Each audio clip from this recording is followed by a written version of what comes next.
Muy buenas tardes,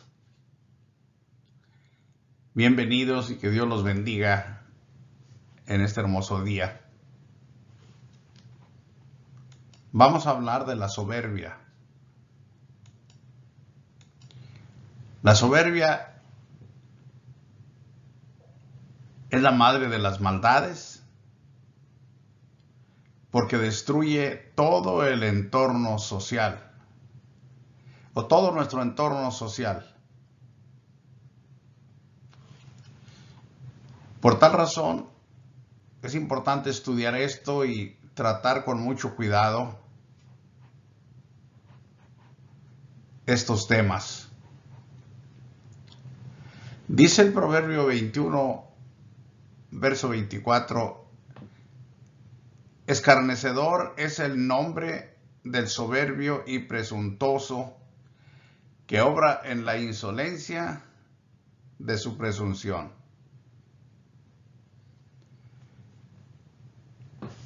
Estas definiciones bíblicas que se nos dan aquí prácticamente son muy profundas de contenido. Dice que el escarnecedor es un nombre, y aquí anota, es el nombre que lleva a la persona que es soberbio, presuntuoso, que obra en la insolencia de su presunción. La soberbia sencillamente describe a una persona vanidosa, presumida, insolente, altanera, pedante, engreído y muchas otras cosas negativas que se dan en la persona que sufre la soberbia. Cosa curiosa, diría yo, que en este mundo autoridades de salud, autoridades gubernamentales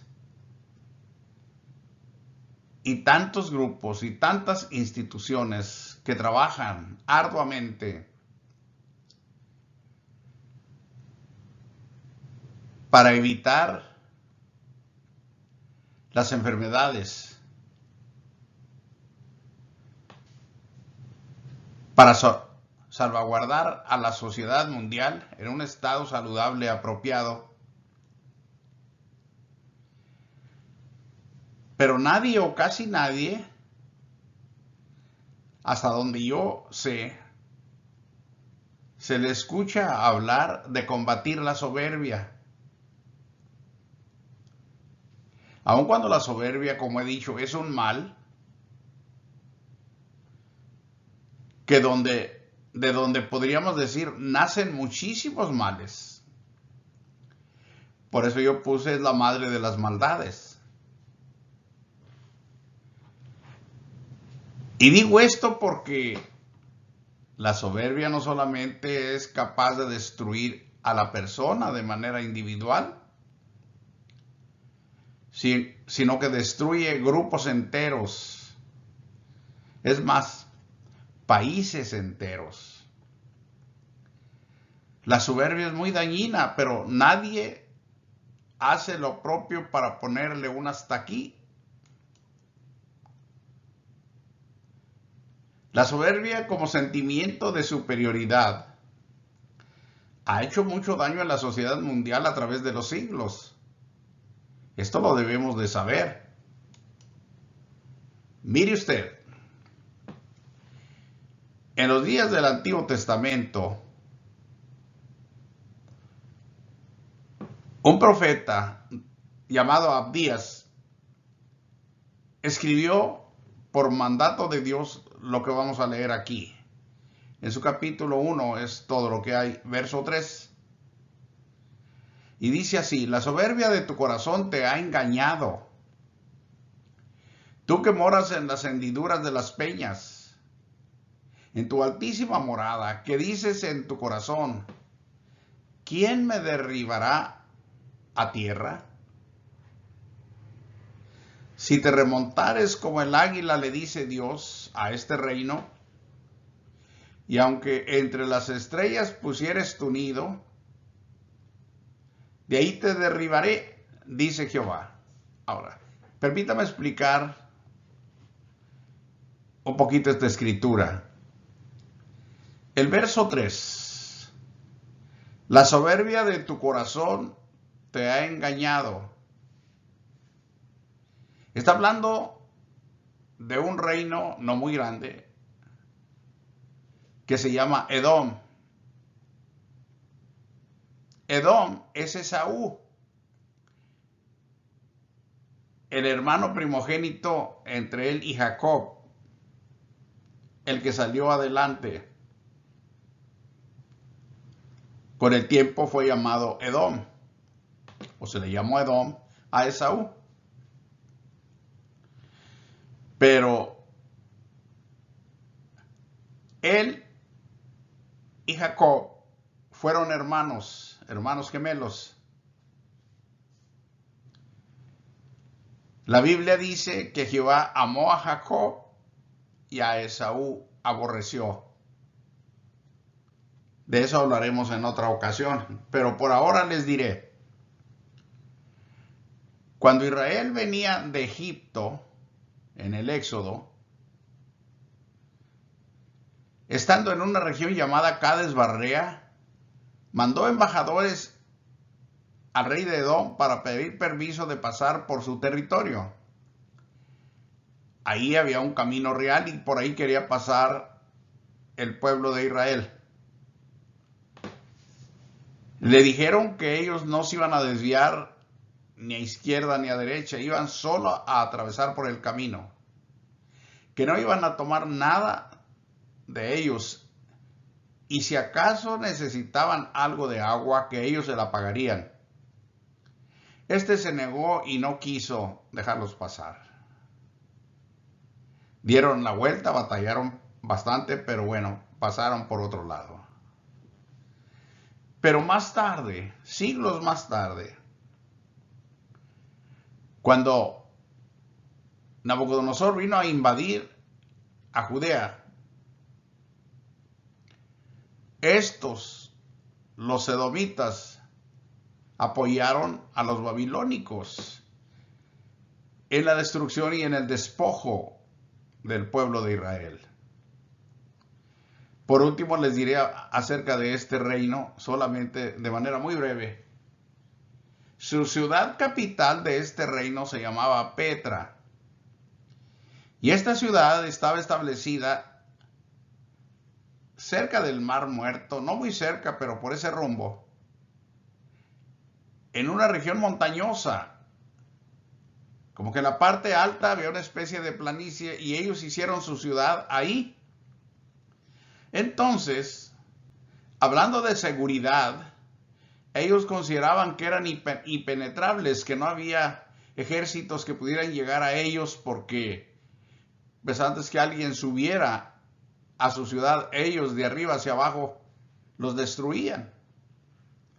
Y por eso se consideraban bastante seguros. Y es aquí donde el Señor les manda este mensaje.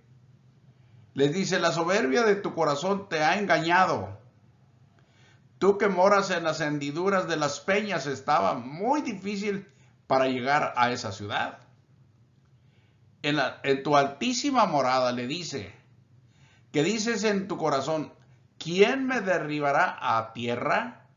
Era tan seguro que pensaba este rey que no había posibilidad de que fueran destruidos por algún ejército.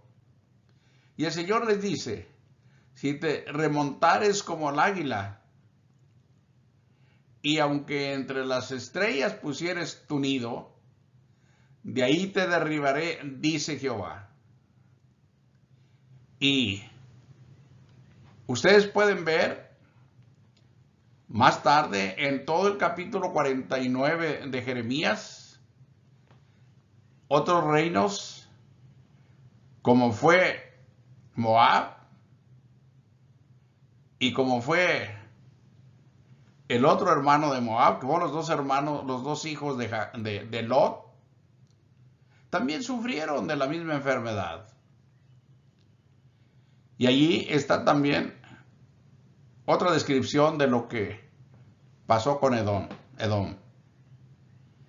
Y por todas partes en las páginas de la Biblia encontramos ese problema de la soberbia haciendo grandes estragos, grandes daños en la sociedad. Veamos un poquito del concepto de la soberbia en términos humanos.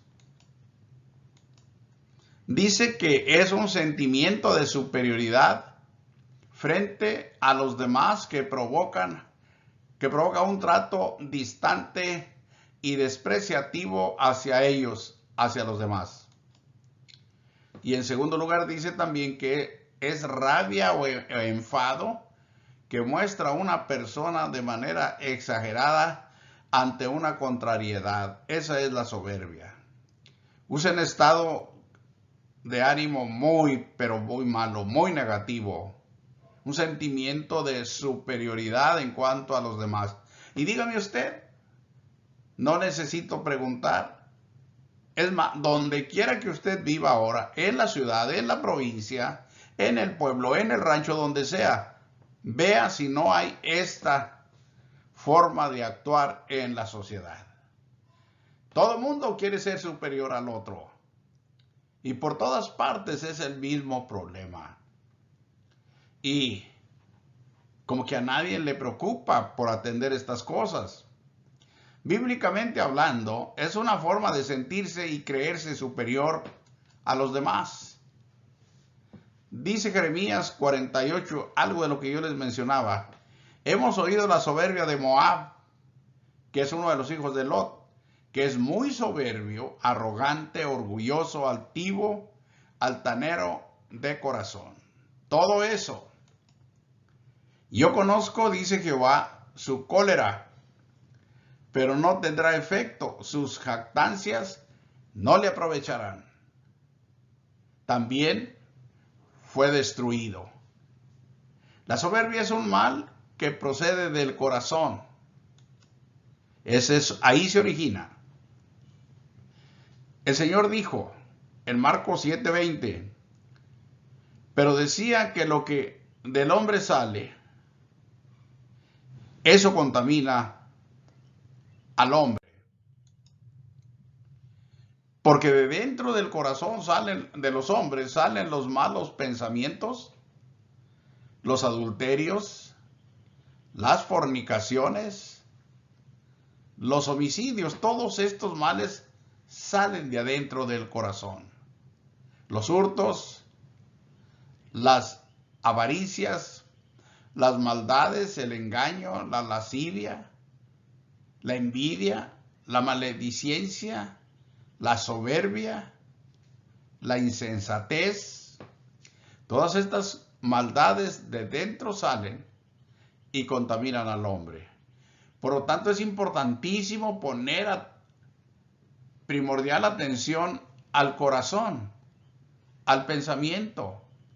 Pero entre todos estos maldades está la soberbia, que a partir de ella surgen muchísimas otras cosas malas. Tenemos para esto, amigos y hermanos, un gran consejo bíblico para evitar el mal de la soberbia. Pongamos atención a esto. Hagámosle caso al consejo de Dios. Estamos todos a muy buen tiempo. De repente la soberbia nos puede sorprender. Miren, la soberbia es un mal, como lo acabamos de ver, que surge de adentro. Es que el corazón nuestro tiene la capacidad de empezar, de dar origen al sentimiento de superioridad o de grandeza. Ahí mismo adentro, ahí se genera. Y si nosotros no tenemos cuidado con esto, ese sentimiento puede ir creciendo, puede ir tomando forma, como dice Santiago. acerca del pecado. Y puede ir creciendo y creciendo hasta que se haga grande y después corremos el riesgo que se nos haga un hábito y podemos llegar a ser soberbios sin tan siquiera darnos cuenta, porque nos puede llegar a ser tan normal nuestro comportamiento que no aceptamos ser soberbios. Es peligroso esto. Debemos de tener mucho cuidado y atender con atención estas manifestaciones de maldad como es la soberbia. Por eso pongo aquí en la letra C, tenemos un gran consejo bíblico, un consejo que Dios nos da para evitar el mal de la soberbia. Y este dice en Romanos capítulo 12, verso 3, digo pues por la gracia que me es dada, a cada cual que está entre vosotros, note usted lo subrayado, que no tenga más alto concepto de sí mismo que el que debe tener. Ese es el punto. Que nosotros seamos honestos, sinceros, fieles al Señor. Y no debemos de ninguna manera llegar a sentir o a pensar o a tener más alto concepto de nosotros mismos que el que debemos tener. Debemos, dice allí, pensar sino que piense de sí mismo con cordura, conforme a la medida de la fe que Dios repartió a cada uno. En la 2 Corintios capítulo 10, verso 12, vean ustedes el peligro. Esto que vamos a leer aquí describe a personas que estaban dentro de la iglesia del Señor, pero en algún momento fueron dañados por la soberbia y quizá no le dieron atención a este mal, inclusive hicieron que creciera la soberbia en ellos, porque dice el verso 12, porque no nos atrevemos, dice el apóstol, a contarnos ni a compararnos con algunos que se alaban a sí mismos. De allí nace la soberbia. Esa es la soberbia. Pero ellos, midiéndose a sí mismos, por sí mismos y comparándose consigo mismos, no son juiciosos, no son sabios, no son entendidos. Y al hacer esto, la soberbia los invade y después es muy difícil evitarla. Por esto este estudio va dirigido a eso, a la prevención, a tener cuidado y a no abrirle paso a esos sentimientos, a esas formas de vivir, porque de eso está lleno el mundo y nosotros estamos aquí todavía. Los cristianos podemos y debemos evitar la soberbia de raíz para que no nos vaya a hacer ningún daño. ¿Cómo lo podemos hacer? Amando, creyendo y obedeciendo a Cristo de todo corazón. Si hacemos esto, la soberbia no nos va a dañar nunca. Amando al Señor de verdad, creyendo lo que Él nos enseña, obedeciendo todo lo que Él nos dice de todo corazón. Así la soberbia sencillamente no podrá entrar en nuestro corazón. Mateo 11, 25. En aquel tiempo respondiendo Jesús dijo, te alabo, Padre, Señor del cielo y de la tierra, porque escondiste estas cosas de los sabios y de los entendidos y las revelaste a los niños. Note usted, alabó al Padre porque dice, escondiste estas cosas de los sabios y de los entendidos y las revelaste a los niños. Usted sabe que el concepto de niños, al hablar Jesús o al hablar de ellos Jesús, se refería a un comportamiento inocente, humilde, indefenso, sin pecado. Y aquí dice, en la glorificación que dio a su Padre, que las cosas, las que viene enseñando, las que viene mostrando, el Padre no se las reveló a los escribas, a los doctores de la ley, a los intelectuales de Israel o del mundo, no. Se le reveló a los niños, a los hombres honestos, sinceros, humildes, pobres y demás. Dice, sí, Padre, porque así te agradó. Y vea usted el 27. Aquí hay algo muy importante. Todas las cosas me fueron entregadas por mi Padre. Todas las cosas. Arriba dijo, porque escondiste estas cosas de los sabios y de los entendidos. Pero acá dice, todas las cosas, esas cosas que el Padre escondió de los sabios y de los entendidos, dice que le fueron entregadas a Él, a Cristo, por su Padre. Y mire usted, entre esas cosas que Él habla, está lo que sigue. Nadie conoce al Hijo sino el Padre. Qué importante esto. Nadie sabe quién es el Hijo sino el Padre. Y enseguida, ni al Padre conoce alguno sino el Hijo. Esto es grandioso.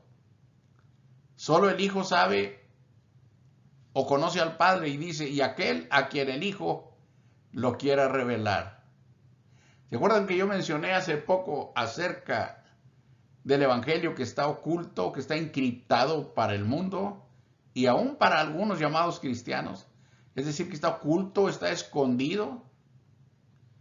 Pues aquí hay una idea de esto también. Nadie conoce al Padre sino el Hijo, y nadie conoce al Hijo sino el Padre. Y aquel, la parte última, a quien el Hijo lo quiera dar a conocer o lo quiera revelar. Esas son cosas grandiosas. Estas son cosas que no las conocen los sabios y los entendidos por su propio esfuerzo, por su propio mérito. El Hijo da a conocer al Padre, pero lo da en base a su misericordia, a quien Él quiere darlo a conocer. Como dice la Escritura, no es del que corre ni del que quiere, sino de Dios que tiene misericordia. Por eso conocer al Padre en Cristo Jesús es una gran bendición, es una dádiva que nos da Dios. No podemos jactarnos, nadie, de ser muy sabios y entendidos, de conocer mucho de Dios. No, todo lo poco que sabemos, el Señor nos lo ha dado a conocer. Y ese es el contenido de esta Escritura. Te alabo, Padre, Señor del cielo y de la tierra, porque escondiste estas cosas de los sabios y de los entendidos y las revelaste a los niños. Sí, Padre, porque así te agradó.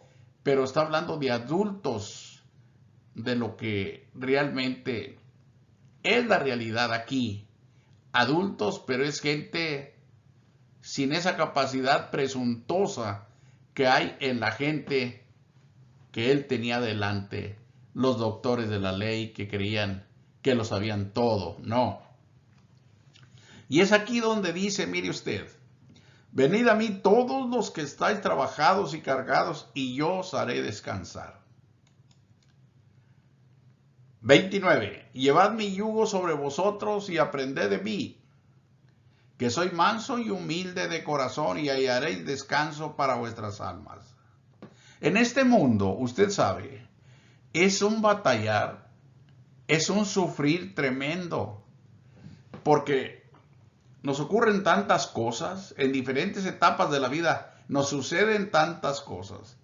De repente estamos sufriendo injustamente por alguna razón y de alguna forma, de alguna parte de la sociedad. Y no hay quien nos haga justicia. De repente las enfermedades, nos quedamos postrados y a veces totalmente desprovistos de cómo salir adelante de estas cosas. A veces lo económico y tantas cosas que se nos presentan en este mundo. Estamos cansados en algún momento. Pero el Señor en el 29 dice, en el 28, venid a mí todos los que están así, trabajados y cargados, y yo les voy a hacer descansar. ¿Por qué remarco esto? Porque el 29 dice, llevad mi yugo sobre vosotros, lleven mi enseñanza sobre ustedes. Vengan, crean y tomen, acepten mi enseñanza y pónganla sobre ustedes. Y de esta manera aprended lo que sigue. Aprended de mí. ¡Qué invitación! ¡Qué gloriosa invitación del Maestro! Él vino del cielo como Maestro. Esta no es enseñanza terrenal. Esta es enseñanza celestial para el hombre, para usted y para mí. Y Él dice, vengan a mí y aprendan de mí. Y luego nos dice clara y abiertamente qué es lo que podemos aprender de Él en este contexto. Soy manso y soy humilde de corazón. En otras palabras, de mí no van a venir a aprender letras, no van a venir para ser doctores de letras, para ser escribas, no. No los invito a eso. Los invito a que conozcan en mí lo que es la mansedumbre y lo que es la humildad de corazón. Esto es lo que el hombre necesitamos en este mundo. El mundo ya está completamente arruinado por la soberbia. Se necesita la humildad. Por eso un hombre humilde de corazón vino del cielo para enseñarnos en la tierra estas cosas, con sus hechos, con su vida, con su forma de ser, no solo palabras, sino con hechos. Y lo vemos en toda la extensión de su vida. Él siempre mostró la mansedumbre y la humildad. Siempre. Dice, porque mi yugo es fácil, o sea, su enseñanza, y ligera mi carga. Siendo libres por Cristo de prejuicios, de deseos y sentimientos de la carne o de sentimientos de grandeza, nosotros podemos evitar la soberbia. Aquí hay mucho que aprender. Yo diría, lo he yo mostrado de esta manera. Fíjese lo que le voy a decir. Como todos los que estudiamos, siempre llega el momento en que necesitamos información, definiciones de palabras, etimologías de palabras, incluso información de costumbres, del uso que se les daba a estas cosas antiguamente. Todos necesitamos información. Pero yo buscando por aquí, buscando por allá y pidiéndole a Dios, en un momento me di cuenta que estas cosas que estamos leyendo, como lo que el Señor dijo que aprenderíamos de Él al venir a Él, que fue la mansedumbre y la humildad. Aquí en el mundo, usted sabe, no hay escuela, no hay maestro que nos enseñe esas cosas. Pero el Señor a eso nos invita. Entonces, yo entendí que la definición, que la descripción, que el concepto más grande y más verídico de lo que es la humildad está aquí. Pero no estás, las palabras lo describen, pero la humildad es esencia, tiene esencia. Son hechos reales. Está mostrada con la vida misma de Jesucristo, el Hijo de Dios. Envuelve toda su forma de ser.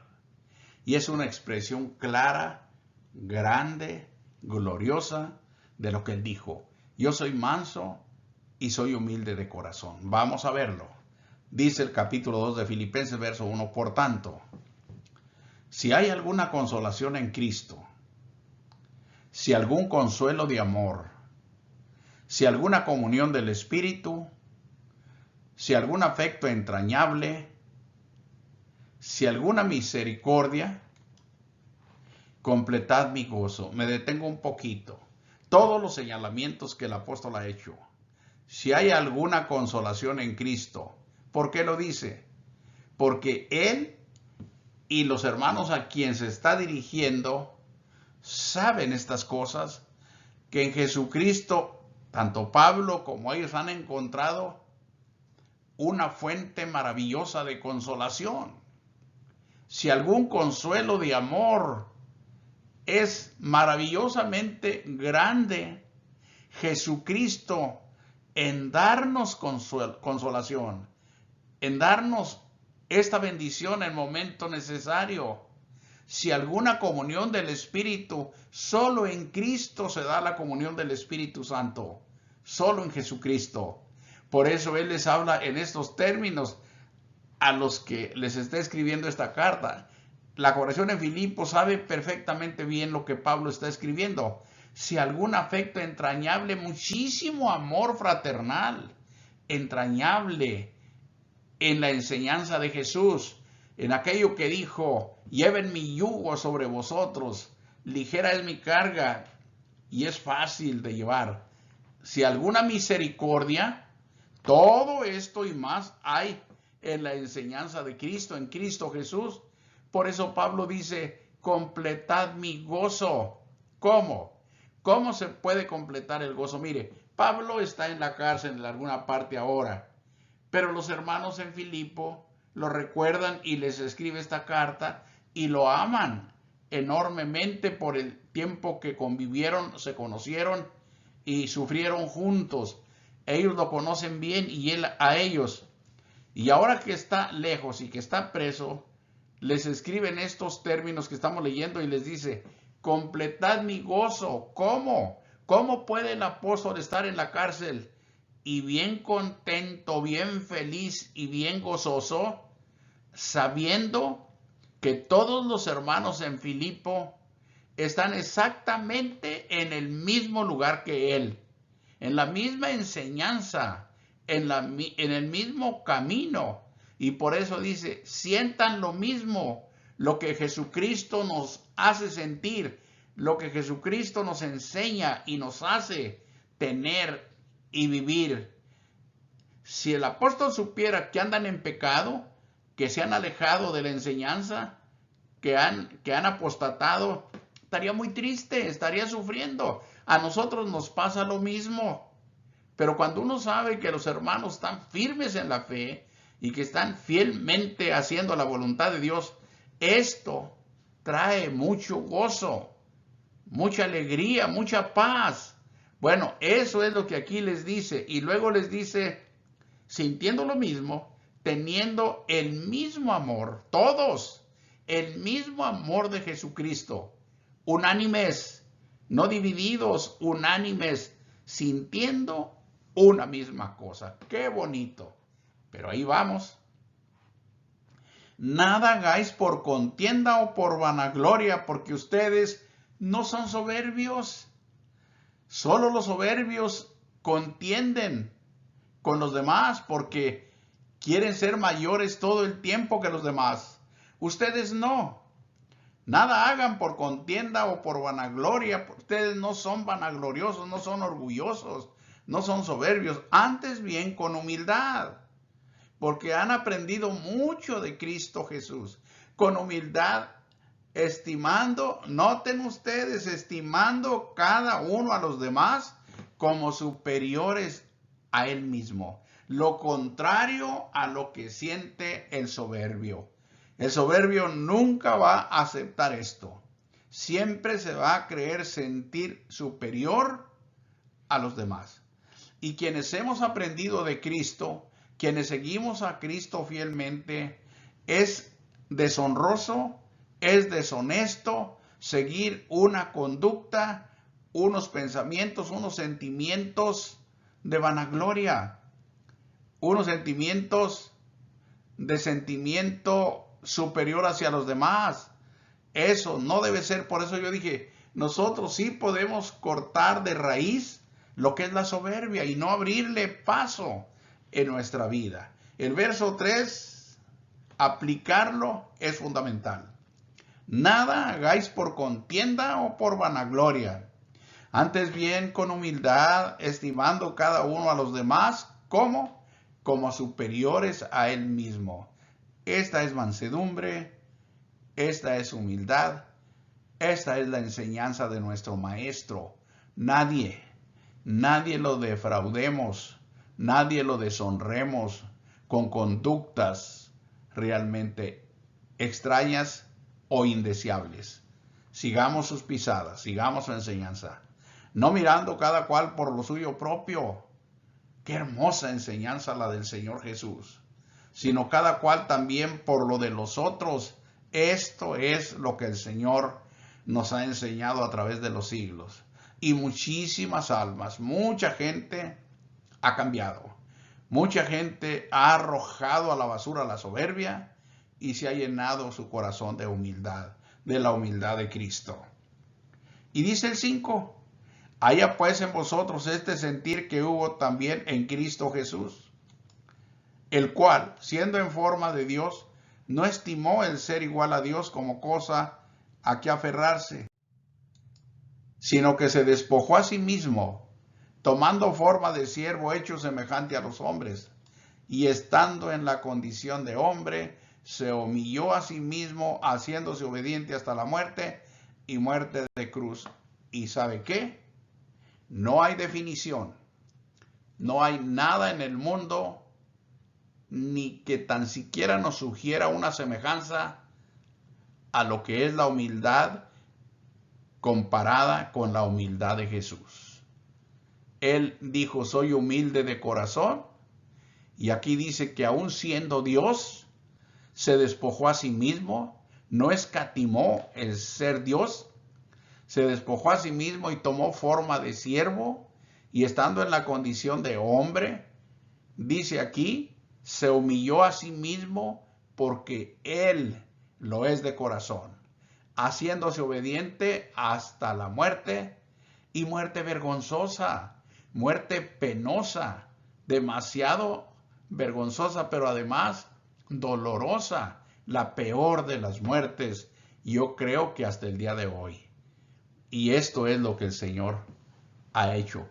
Esta es la descripción y la manifestación plena de la humildad de Cristo, que la podemos tomar para contrarrestar la soberbia y sus efectos. Triunfamos sobre la soberbia, como pongo aquí, 1, aplicando en nuestra vida lo que Cristo nos ha enseñado. En Efesios 4:1 dice, yo pues preso en el Señor, os ruego que andéis como es digno de la vocación con que fuisteis llamados. La vida que Cristo nos ha dado, a lo que nos llamó, esa es nuestra vocación, con toda humildad, porque lo hemos aprendido de Él, y mansedumbre, porque lo es de corazón. Soportaos con paciencia los unos a los otros en amor.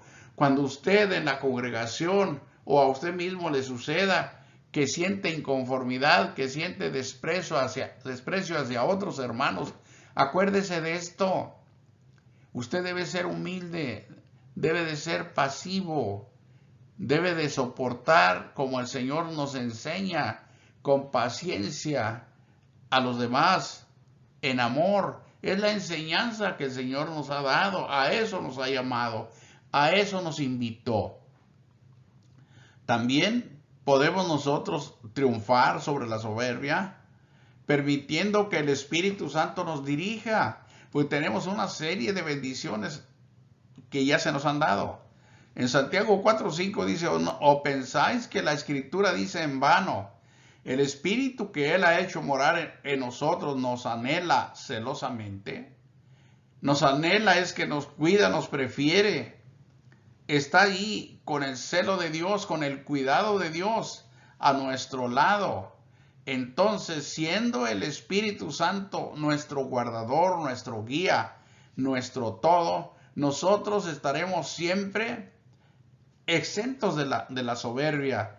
Pero si no le damos al Espíritu el lugar que le corresponde, ¿qué va a pasar?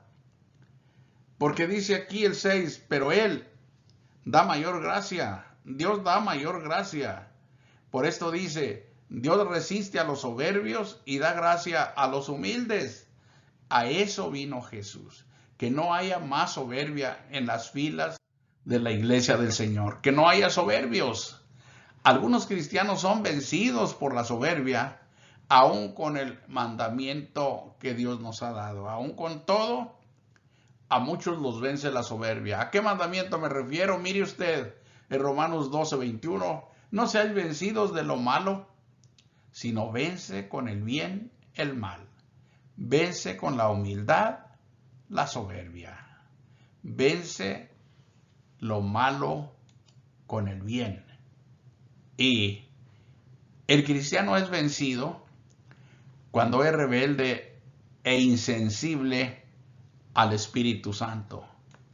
No solamente no le da atención al mandamiento de no ser vencido por lo malo, sino que venzamos con el bien el mal, sino que también es rebelde a la dirección del Espíritu. Mire Efesios 4:30, no contristéis el Espíritu Santo de Dios, con el cual fuiste sellados para el día de la redención. Pero el hombre se rebela y hace su propio gusto, sus propios deseos, y no le importa que el Espíritu Santo esté triste.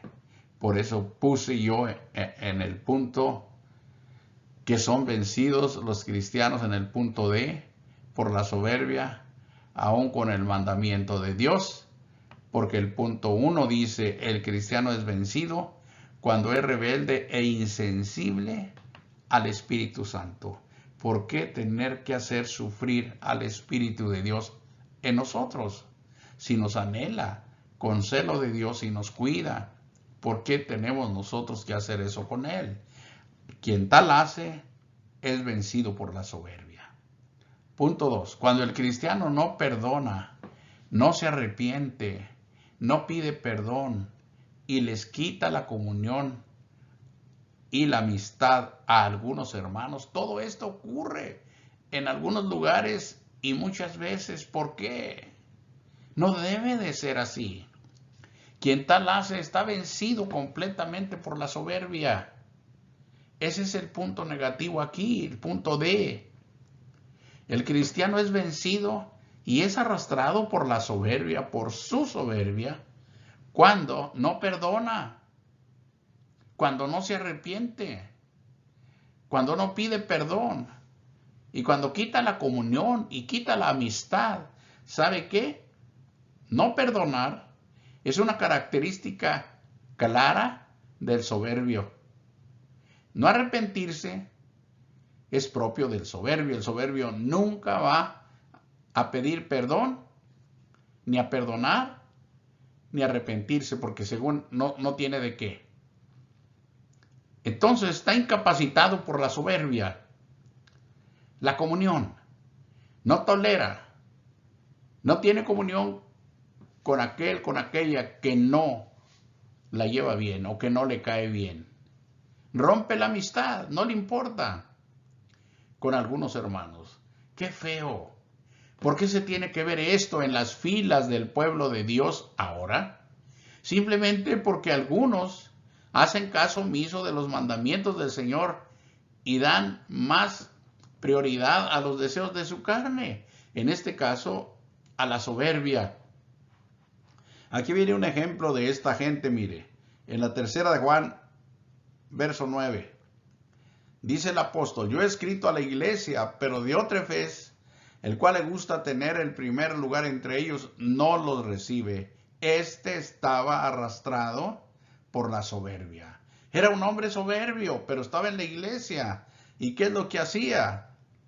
Diótrefes no toleraba que lo vieran como más chico que los demás. Él quería ser el primero en la iglesia, tener el primer lugar, ser el mayor, ser el jefe, como dicen, entre todos ellos. Y no permitía que alguien hiciera las cosas como les parecía correcto, sino que él era el que tenía la última palabra. Esa soberbia. Dice el 10. Por esta causa, dice el mismo apóstol, si yo fuere, recordaré las obras que hace parloteando. Son palabras malísimas con palabras malignas contra nosotros, contra los apóstoles. Y no contento con estas cosas, no recibe a los hermanos, y a los que los quieren recibir, se los prohíbe y los expulsa de la iglesia. Esa es una característica y una descripción clara de lo que es la soberbia. Y qué pena que esté dentro de la iglesia. Y ese fue el caso de Diótrefes, pero ese puede ser el caso suyo si no tiene cuidado.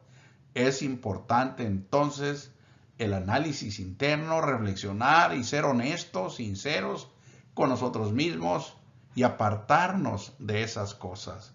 No es correcto decir uno que es seguidor de Jesucristo, que Jesucristo es nuestro maestro y llevar una vida contraria a la enseñanza del Señor. Eso no es aconsejable. Amado, no imitéis lo malo, dice el apóstol, sino lo bueno. El que hace lo bueno es de Dios, pero el que hace lo malo no ha visto a Dios. Cuando la soberbia se tolera y se establece como algo normal, es peligrosísimo. ¿Qué quiere decir esto? ¿Sí? La exagerada tolerancia, actos de soberbia, pero ligeramente se dice, no, no es nada, así somos todos, es una debilidad y al rato esto pasará. Y se le tolera de tal manera que al rato ya no se puede controlar. Santiago dice, vamos ahora los que decís, hoy y mañana iremos a tal ciudad y estaremos ahí un año y traficaremos y ganaremos. Hombres de negocios, su trabajo en el comercio. Cuando no sabéis, dice la Escritura, de lo que será mañana. Porque, ¿qué es vuestra vida? Ciertamente es neblina que se aparece por un poco de tiempo y luego desvanece. ¿Dónde está lo malo? ¿En comercializar para vivir? No. Entonces, ¿dónde está lo malo? En el verso 14, que el hombre no sabe qué será mañana, porque ¿qué es la vida del hombre? ¿Qué es la vida nuestra? Es como neblina que aparece por un poco de tiempo y luego se desvanece. Eso es lo malo, que el hombre se comporta como absoluto en cuanto a su forma de ser. No necesita de Dios. El soberbio no acepta estas cosas. Por eso dice el 15, en lugar de lo cual deberías decir, si el Señor quiere, viviremos y haremos esto o aquello. Eso es lo correcto. No es que sea malo el ser comerciante, es malo la forma tan deliberada y tan rebelde que el hombre usa para actuar. La falta de humildad. Si Dios lo permite y nos da licencia y despertamos mañana, podremos hacer tal o cual trabajo, pero si Él no nos lo permite, pues no lo vamos a hacer. No depende de nosotros. Por eso dice, pero ahora os jactáis en vuestras soberbias. Toda jactancia semejante es mala. Y al que sabe hacer lo bueno y no lo hace, le es pecado. Todo esto que hemos estado considerando es muy importante y muy sencillo de entender. Hagamos lo bueno y dejemos de hacer lo malo. Digámosle no a la soberbia. Y como dice la Escritura, hablando del diablo, huirá de nosotros. Recordemos que la soberbia es un mal que debe ser cortado de raíz. Ya lo hemos visto. La soberbia del hombre le abate, ¿sí? Lo acaba. Pero al humilde de espíritu sustenta la honra. Qué bonito, ¿verdad? Que el hombre levante su cabeza al cielo y diga, a mí me asiste la humildad de Cristo. A mí me asiste su enseñanza. No soy rebelde a sus preceptos. No lo defraudo, no lo deshonro. No me digo hijo suyo, discípulo suyo, y hago lo contrario. Eso es vergonzoso. No lo haga. no lo hagamos. Hagamos lo que el Señor nos enseña. Es esto último del pasaje este. El humilde de espíritu lo sustenta la honra. Proverbios 11:2. Cuando viene la soberbia, hermanos, viene también la deshonra. Todo se va por los suelos. Mas con los humildes está la sabiduría. Tanto ejemplo que nos dio y nos da Jesús de los grandes beneficios de la humildad. Nunca, hermano, nunca, hermana, nunca, amigo, olvidemos las palabras de nuestro Señor Jesucristo. Sus palabras son nuestra vida. Dice aquí, igualmente jóvenes, están sujetos a los ancianos y todos sumisos unos a otros, revestidos de humildad. Qué grandiosos consejos. Revístanse de humildad, vivan 100% en la humildad. ¿Cuánto más nosotros que tenemos la fuente de humildad en Cristo Jesús? No palabras, sino hechos. Ya vimos Filipenses. ¿Por qué? Porque Dios resiste a los soberbios y da gracia a los humildes. Humillaos pues bajo la poderosa mano de Dios, para que Él os exalte cuando fuere tiempo. En varias escrituras se dice esto, también Santiago lo dice. Y Jesucristo lo recalcó bastante, el que se humilla será enaltecido, y el que se enaltece será humillado. El que quiera ser el primero, sea el postrero, sea el último. El que quiera ser el más grande, sea el más pequeño. Hay una lección hermosa, léala, estúdiela. Bueno, estudie todo el capítulo 13 de Juan, pero por lo menos estudie muy a fondo, desde donde él se propone lavar los pies de los discípulos y hasta donde terminó, hasta donde les dice, ¿os sabéis lo que os he hecho? Y dice, si yo, el Señor y Maestro, os he lavado los pies, ustedes también hagan lo mismo, lavándose los pies los unos a los otros. Una gran lección de humildad y de servicio a los demás. Por eso dije yo aquí, nunca olvidemos las palabras de nuestro Señor Jesucristo, porque son nuestra vida. En eso que Él hizo allí en Juan 13, y lo aplicamos, es directamente vida en abundancia para nosotros, porque de allí emana nuestra vida, en servir a los demás, en la humildad, tenemos como fruto cosas maravillosas, muchísima paz, muchísima felicidad, muchísima seguridad, muchísima satisfacción, muchísima, diría al final, vida en abundancia, como el Señor nos la ha dado. Dios los bendiga, Dios los guarde, y gracias por su tiempo y su atención. Hasta muy pronto, si Dios nos lo permite.